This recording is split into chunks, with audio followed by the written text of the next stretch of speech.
Narito na ang balita mula sa GMA Integrated News. Patuloy na nagpapakawala ng tubig ang dalawang dam sa Luzon. Sa pinakabagong update mula sa Pag-asa, tig-isang gate ang bukas ngayong araw sa Angat at Ipo Dam. Isinara naman na ang gate na nakabukas kahapon sa Ambuklao Dam. Una na sinabi ng Pag-asa na dulot ng sunod-sunod na pag-ulan ang pagpapakawala ng tubig. Narito naman ang iba pang balitang binabantayan ng GMA Integrated News. Mahigit pisong taas presyo sa diesel, gasolina at kerosene. Epektibo simula ngayong araw.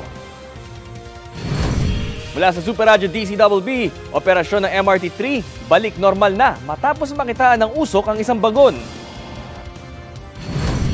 At amihan, patuloy na nagpapaulan sa ilang lugar sa Luzon ngayong Martes. Para sa mas malaking misyon at mas malawak na paglilingkod sa bayan, ako po si Bam Alegre ng GMA Integrated News, ang News Authority ng Pilipino.